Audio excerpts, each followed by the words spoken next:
Então vamos começar, né? Já deu o horário, vamos começar. Dia 1º de julho. Estamos em Atos, capítulo 15, versículo 22. Quem pode fazer a leitura? Eu leio, né? Tá bom. Atos 15, 22. Então pareceu bem aos apóstolos e aos anciãos com toda a igreja escolher homens dentre eles e enviá-los a Antioquia, com Paulo e Barnabé, a saber, Judas, chamado Barsabás, e Silas, homens influentes entre os irmãos. E por intermédio deles escreveram o seguinte: os apóstolos e os anciãos, irmãos aos irmãos, dentre os gentios em Antioquia, na Síria e na Cilícia, saúde. Porquanto ouvimos que algum dentre nós, aos quais nada mandamos, vos tem perturbado com palavras, confundindo as vossas almas. Pareceu-nos bem ter chegado a um acordo, escolher alguns homens e enviá-los com os nossos amados Barnabé e Paulo, homens que têm exposto as suas vidas pelo nome do nosso Senhor Jesus Cristo. Enviamos, portanto, Judas e Silas, os quais também, por palavras, vos anunciarão as mesmas coisas. Porque pareceu bem ao Espírito Santo e a nós não vos impedir maior encargo, além destas coisas necessárias, que vos abstenhais das coisas sacrificadas aos ídolos, e do sangue, e da carne sufocada, e da prostituição, e destas coisas fareis bem de vos guardar. Bem vos vá. Então eles, tendo se despedido, desceram a Antioquia, e havendo reunido a assembleia, entregaram a carta. Quando a leram, alegraram-se pela consolação. Depois Judas e Silas, que também eram profetas, exortaram os irmãos com muitas palavras e os fortaleceram. E tendo-se demorado ali por algum tempo, foram pelos irmãos despedidos em paz, de volta aos que haviam mandado. Mas pareceu bem a Silas ficar ali.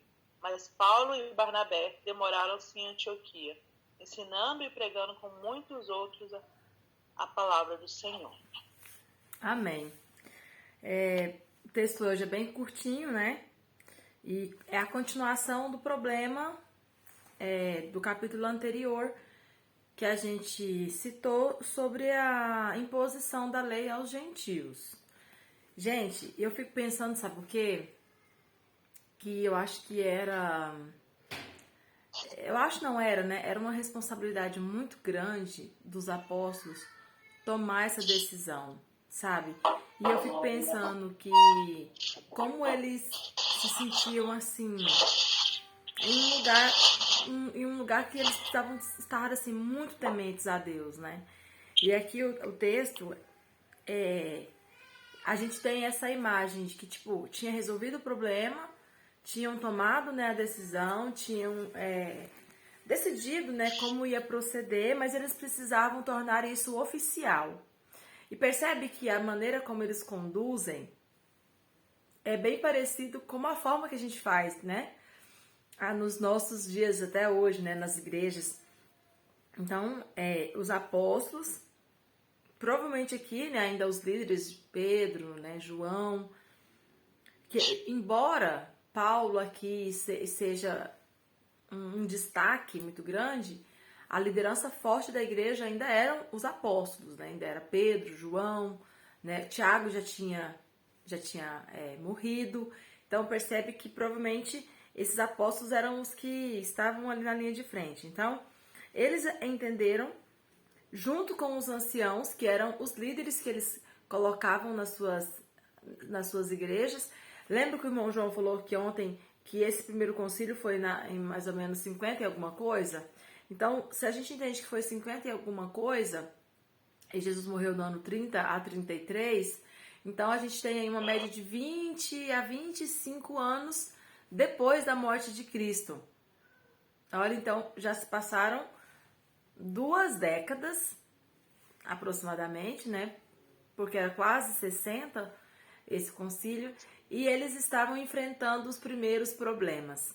E a gente já começa também, a gente pode fazer uma aplicação que eu costumo pensar o seguinte: hoje a gente reclama muito dos problemas que tem nas nossas igrejas, né? A gente reclama muito que a igreja moderna, ela tem muita coisa errada, né? Tem muito pecado, muita frieza, muita coisa que entrou. Eu vejo muitas pessoas falar que o mundo entrou dentro da igreja, né? Assim, às vezes a gente olha a estrutura de um culto, por exemplo, em uma data comemorativa, e tem tudo menos culto, né? E aí muita gente fica, mas tá errado, por que acontece? E a gente questiona muito. E aí, sabe o que eu gosto de pensar? Que se essa igreja do primeiro século já estava tendo esse tipo de problema, de contaminação, de uma tentativa de deturpar a pureza do evangelho, imagina hoje. Dá para entender o que eu tô querendo dizer? Se no primeiro século, 2 décadas depois, já tinha confusão sobre a verdade, sobre a pureza do evangelho, o que tinha que fazer, o que era pecado, o que não era. Gente, imagina 2000 anos depois. Dá para entender a linha de raciocínio? Então, assim, é muito normal que haja nessas tentativas, porque, como a gente tem dito, né? Nós estamos lá e nós somos cercados por dúvidas, por medos, por achismos, né? Por pensamentos nossos que a gente entende como verdade e quer impô-los, né? Como uma verdade absoluta. E isso já estava acontecendo lá na igreja primitiva 2 décadas depois da morte de Cristo. Imagina, né? 2000 anos. Então, assim, por que a igreja ainda existe? Por que a igreja ainda prevalece? Porque, acima de tudo, a gente entende que, na grande maioria da igreja, a gente ainda quer, né, servir a Deus, a gente ainda quer viver a verdade. Por mais que a gente erre, a gente sempre está tentando agradar a Deus. Então, a gente acaba tentando voltar para esse eixo, né? Que é o que tem feito a igreja prevalecer em pé ao longo de todos esses anos. Embora muitos acreditem que a igreja já morreu há muito tempo. Tem uma corrente fortíssima, né, de pessoas que acreditam que a igreja já está condenada, do jeito que ela existe, já se corrompeu e já não agrada a Deus há muito tempo. Mas aí também há que se dizer outra coisa. Existem igrejas e igrejas. E geralmente as pessoas que têm essa linha de pensamento é porque tem uma visão de uma igreja muito mundana, né? Uma igreja muito permissiva, muito inclusiva, uma igreja muito liberalista no sentido de modernidade. Mas tem igrejas que são extremamente, como que a gente pode dizer, zelosas, né? Zelosas até demais para muitos. Então, não existe, na verdade, né, uma maneira da gente definir e bater o martelo que uma igreja está perdida ou que uma igreja está sendo salva. Enfim, vamos continuar aqui no texto. Então, depois desse problema... A Darla acordou de novo. Depois desse problema de guardar ou não a lei, eles resolvem tornar isso oficial e resolvem fazer uma carta.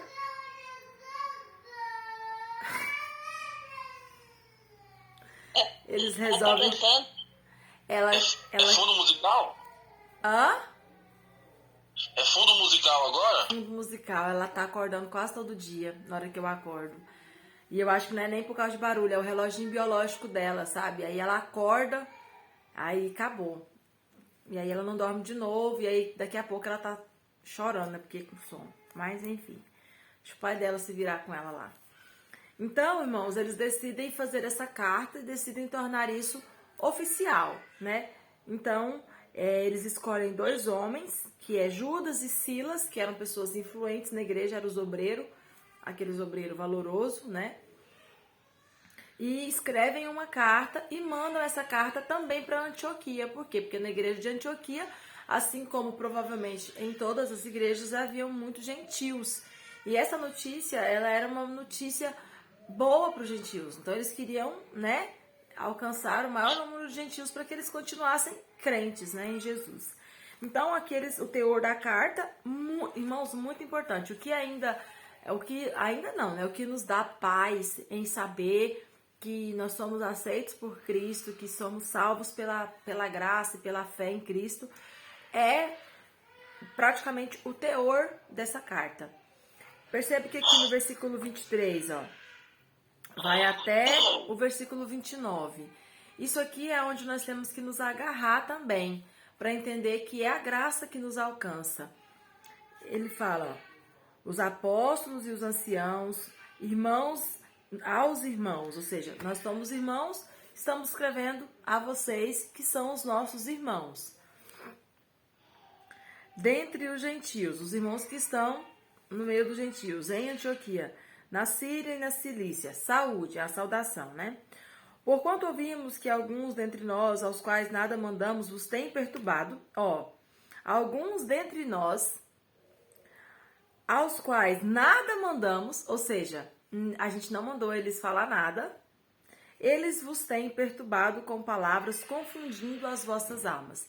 Então, aqui eles já deixam bem claro que, inicialmente, a controvérsia acerca da circuncisão ou acerca de guardar a lei não surgiu deles, né? Não surgiu de nenhum tipo de apóstolo, uma necessidade de começar a fazer com que eles guardassem a lei.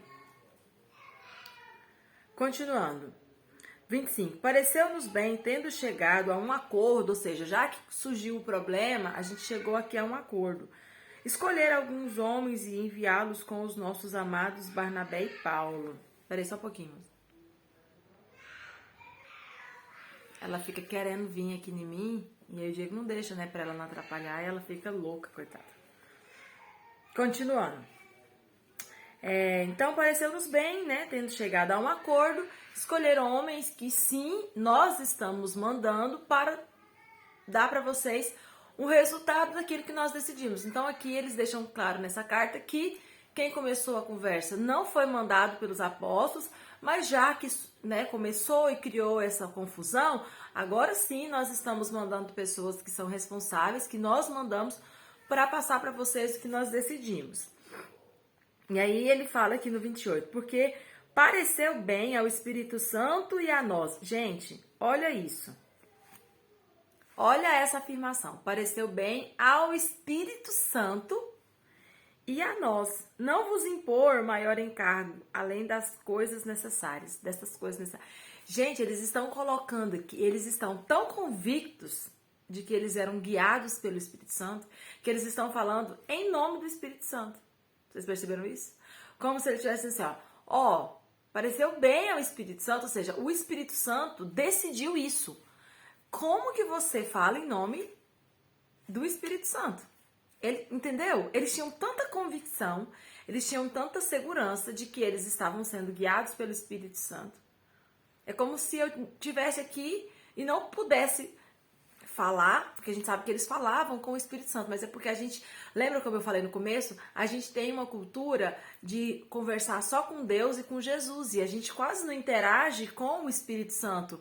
Então parece que a gente não conversa muito com o Espírito Santo. Então, parece estranho, né? A gente falar que o Espírito Santo decidiu alguma coisa e eu falar em nome dele, mas é justamente isso que está acontecendo. Ele está dizendo, olha, pareceu bem ao Espírito Santo e a nós também.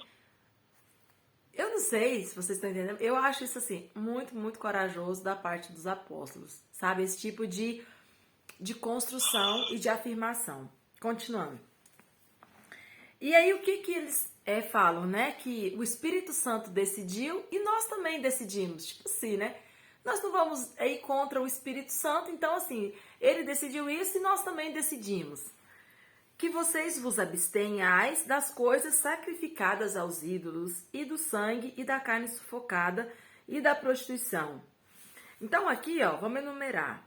O que eles tentaram resumir, isso aqui é muito sério, porque essa carta, eles tentam resumir o que eles estão impondo aos gentios que Jesus não falou. Isso é o objetivo, porque tipo assim, lembra que eu falei? Jesus não tratou sobre isso. E aí, o que a gente fala? O que a gente cobra? Se o próprio Jesus não cobrou, cobramos ou não cobramos? E qual foi o fator para eles não mandarem os gentios guardar a lei? Vocês conseguem lembrar? Qual foi o fator que fez com que eles falassem, não precisa guardar a lei? Foi o recebimento do Espírito Santo, lembra? Se o Espírito Santo desceu sobre eles sem guardar a lei, quem somos nós para os mandar guardar a lei, ok? Então, o que nós podemos cobrar dessas pessoas? Além do que o que Jesus ensinou, que era o que eles ensinavam. Eles enumeram aqui, ó. Primeiro, abster das coisas sacrificadas. Vou numerar aqui. Segunda, vos abster dos ídolos. O que é abster? É separar, afastar. Segundo, do sangue. Quarto, da carne sufocada. Quinto, da prostituição. 5 coisas. Destas coisas fareis bem de vos guardar.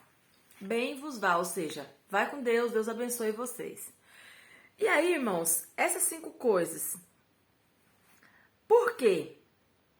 Qual o sentido de pedir para se abster dessas coisas? Das coisas sacrificadas aos ídolos, que coisas? Aqui não fala se era comida, se era roupa, se era casa, se era carro, fala coisas. Do sangue, da carne sufocada, o que tem a ver, né? A carne sufocada, enfim. Depois vocês dão a opinião de vocês. Vamos terminar aqui. E aí o 30 ele fala, então eles tendo se despedido, desceram a Antioquia e havendo reunido a assembleia, entregaram a carta. Então eles leram essa carta e explicaram, né? Porque fala que quando eles leram, alegraram-se pela consolação. Irmãos, imagina a aflição que esses gentios estavam sofrendo por esses judaizantes.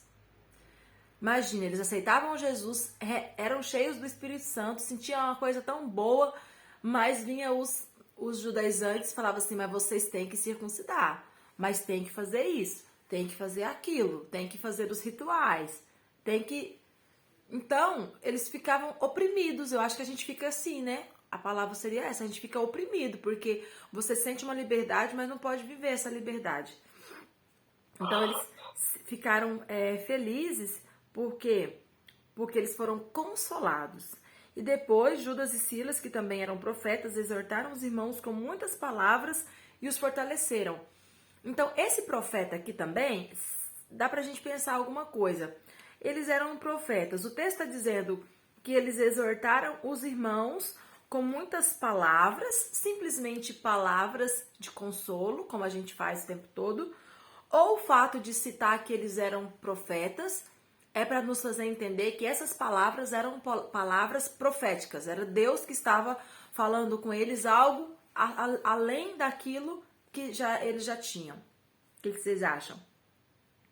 E aí fala que eles, tendo se demorado ali por algum tempo, foram pelos irmãos despedidos em paz e voltaram aos que os havia sido mandado. Quem que voltou? Os 2 emissários que foram juntos com Paulo e Barnabé, que foi o Judas e o Silas. Eles voltaram. Mas Silas resolveu ficar ali na igreja e Paulo e Barnabé, aliás, né?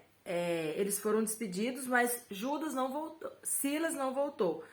Silas decidiu ficar e Paulo e Barnabé se demoraram em Antioquia, ensinando e pregando com muitos outros a palavra do Senhor. Então, os 3 ficaram, Silas, Paulo e Barnabé. E só Judas volta para a igreja de Jerusalém. Ok? Alguma... Ayane, Oi. você falou assim que eles eram muito corajosos em falar, né? Assim, que eles pegavam de acordo com o Espírito Santo, que eles usavam de muita coragem. Você não acredita que o Espírito Santo, tipo assim, ficou com eles como Jesus, assim, eles ouviam a palavra, tipo assim, ouviam que aquilo vinha do Espírito Santo? Eu acredito. Eu acredito. O problema é esse.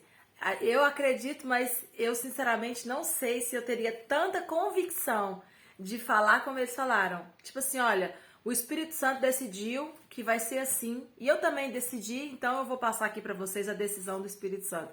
É isso que eu acho bonito e é isso que eu acho interessante, entendeu? Eu acredito sim, mas eu não sei se acontecesse comigo, eu teria essa convicção, entendeu? É isso que eu quis dizer. Não, sim, mas eu acho que é diferente do que é hoje, né? Como você falou, a gente não tem aquele costume com o Espírito Santo, né? Sim. E eles não, eles conviveram. O Espírito Santo conviveu com eles, assim, como Jesus conviveu. Sim. Certeza. A gente começou a estudar, né, aquele dia do Espírito Santo, o irmão João ontem falando, e eu fiquei lembrando. E eu fiz uma pregação, e domingo passado eu preguei lá na minha igreja, e eu preguei sobre isso, porque também é algo que está sendo, assim, quando a gente está vivendo algo, parece que faz mais sentido, né, aquilo.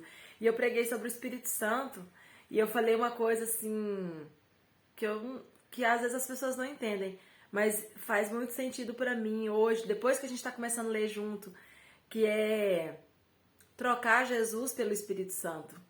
Os discípulos, eles não tiveram dificuldade e eles aceitaram trocar Jesus pelo Espírito Santo.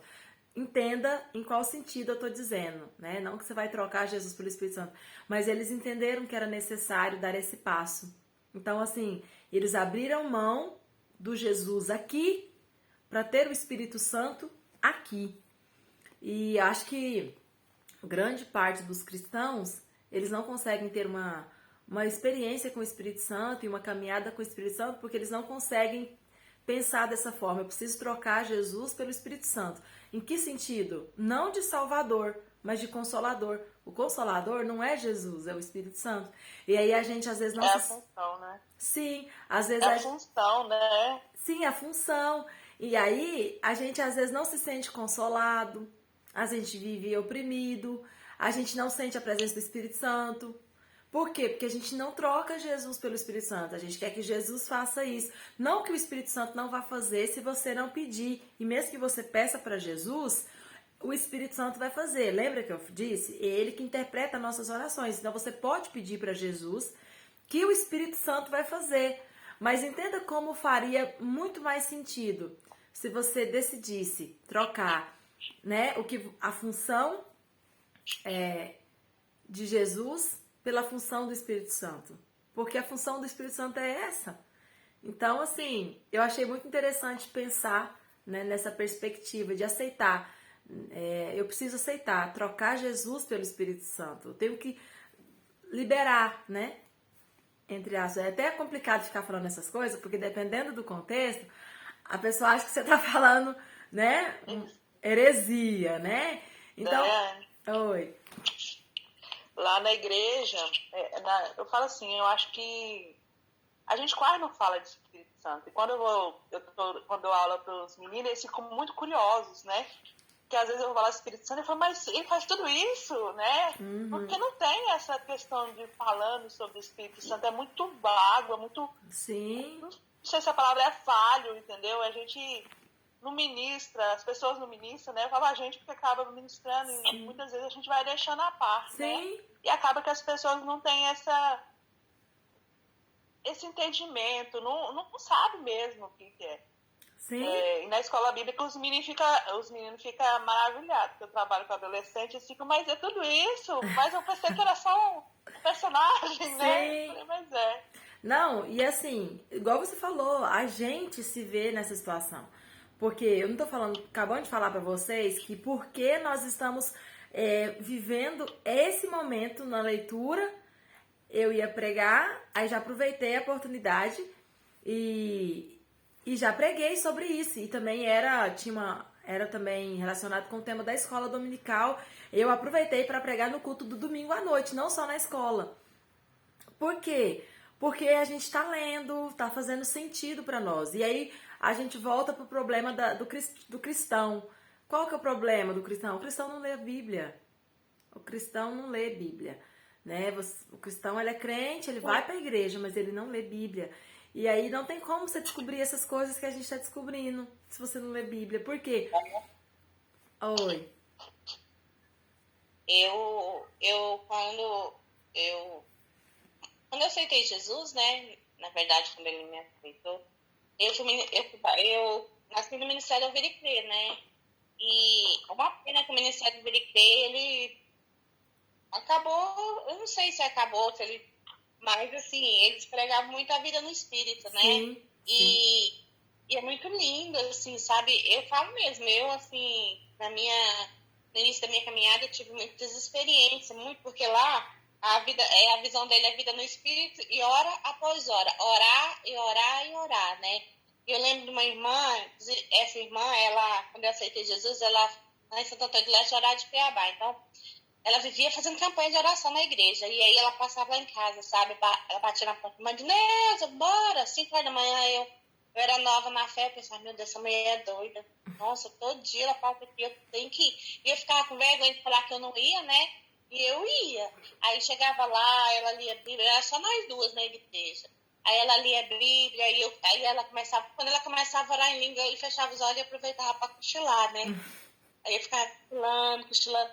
E os dias foram, o tempo foi passando e eu fui aprendendo, sabe? Aprendi. E ela saía de uma campanha e entrava em outra, sabe?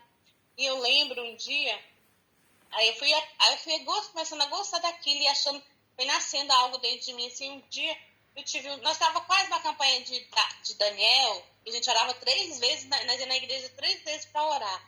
Aí no final da nossa campanha eu tive um sonho, sabe? Eu sonhei, tinha um mover assim, na igreja. Aí quando eu cheguei de manhã, eu contei para ela, foi no domingo, no final da nossa campanha. Aí eu falei, mãe, eu sonhei, tá? Aí contei para ela, falei, acho que então antes, sabe? Tinha uma criança chorando e tal.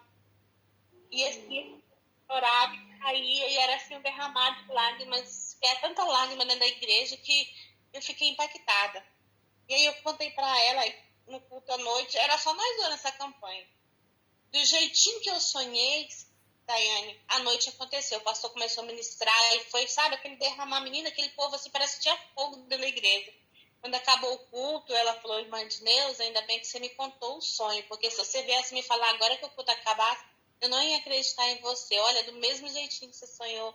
Eu vejo assim, o Espírito Santo depende muito de cada um dar liberdade para ele, para você sentir a presença dele. Se você buscar, igual quando a irmã falou, a irmã Lodiceia falou sobre a pregação, né, que ela ministrar, que ela não... A irmã Lodiceia, com certeza, ela tem a capacidade de pregar, porque senão também, eu acho assim, eu vejo ela muito retida, mas eu sinto que ela tem a capacidade de ir lá ministrar uma palavra. Se ela não tem a vontade no coração dela, beleza, ela não tem que ir mesmo não. Porém, se lá no fundo ela tem uma vontade de for buscar, para o Espírito Santo capacitar, ele vai capacitar ela. Sim. Eu acho que o problema maior é que a gente não busca o Espírito Santo. Sim. Ninguém busca. A gente não dá liberdade, igual assim, você tá muito na sua casa. Eu falo isso de mim, porque há um tempo atrás, eu orava muito, porque eu fico muito só em casa, eu lia a Bíblia, eu orava, eu chorava, eu clamava, e eu tive muitas experiências já, muitas mesmo, sabe? Então, assim, era algo assim, que quando acontecia, às vezes eu ficava até impactada com o que acontecia, por quê? Porque eu falava, meu Deus, será? Eu me acho tão impura para estar sendo usada dessa maneira, né, dessa forma. E eu, por muito tempo, eu tenho um tempo que eu parei de buscar, e o Senhor o Espírito Santo tem me incomodado para buscar, para orar, e eu voltei agora, sabe? Eu levantava cedo, ia fazer meus exercícios, ia fazer. E aí eu falei, não, passei tudo para tarde, falei, vou voltar a orar, vou voltar a ler a Bíblia. De manhã é o meu momento, é o momento que eu tô só, então vou voltar a fazer. Eu acho que depende muito de individual do Espírito Santo. Eu lembro uma vez, quando eu era adolescente, do irmão Ricardo. Vocês lembram do irmão Ricardo? Irmão Ricardo Coque Cubas? Eu nunca esqueço. Eu era adolescente e eu fui batizada com o Espírito Santo. Eu tinha uns 15 anos. E eu sentia muito a presença de Deus. Aí um dia eu comecei a questionar algumas coisas e cheguei nele e falei assim, irmão Ricardo, eu nunca esqueço, ele era o líder de jovens. Falei, irmão Ricardo, por que eu só sinto a presença do Espírito Santo se eu buscar? Se eu começar a orar, se eu pedir, se ele é poderoso, se ele é Deus, por que ele não faz eu sentir sem eu buscar, sem eu querer? Aí ele falou assim, ainda bem que você já entendeu o que você precisa buscar, então busca. achei tão interessante a resposta dele, porque eu fiquei, nossa, será que eu teria uma resposta dessa, né, para um adolescente? Então, tipo assim,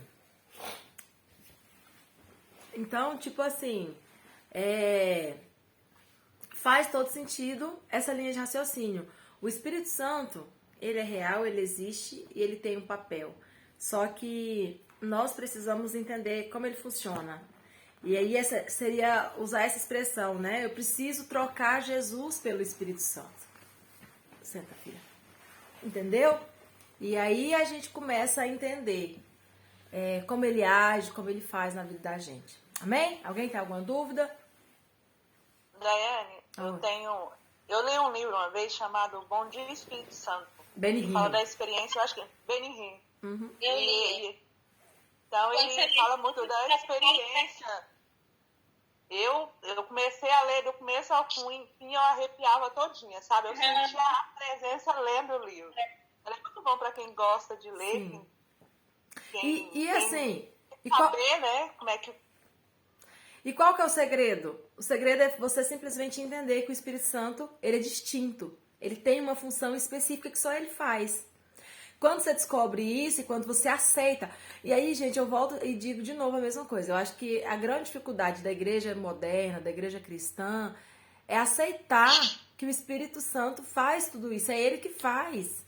Sabe? É igual no dia que eu preguei sobre o Espírito Santo. Eu falei, gente, talvez você nunca fez, mas faça uma oração ao Espírito Santo. Tem gente que acha que tá pecando.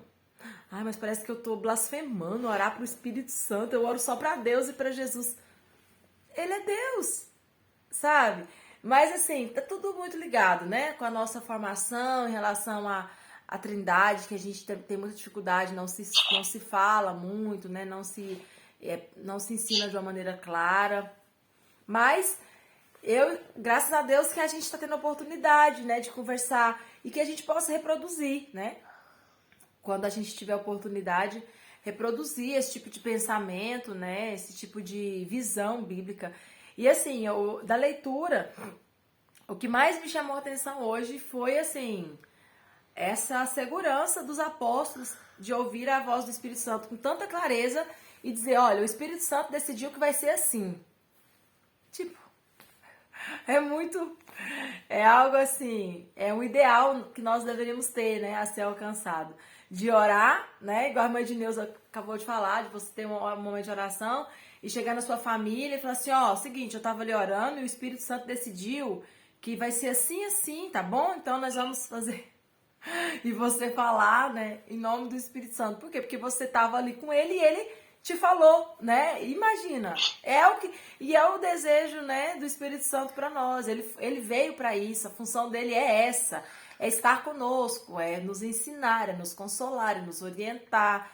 Então, ele deseja mais do que nós mesmos ter esse tipo de relacionamento com a gente. Amém? Amém. Carla? Fala a benção pro tio. Carla? Você falou sobre os apóstolos, né? E eu vejo que eles aceitaram, assim, subiu aos céus, porém nós temos que aceitar que o Espírito Santo agora vai nos guiar. Acho que foi mais fácil por isso, porque eles aceitaram também, né? Sim. E hoje é igual você falou, a gente não aceita, né? Fala, não, o Espírito Santo não existe não, isso não existe não, isso é doidura. E é justamente essa questão, trocar Jesus, o papel de Jesus, ele aqui comigo, ele já encerrou. Agora é o Espírito Santo. Bom, pessoal, é isso aí. Deus abençoe vocês. Até amanhã.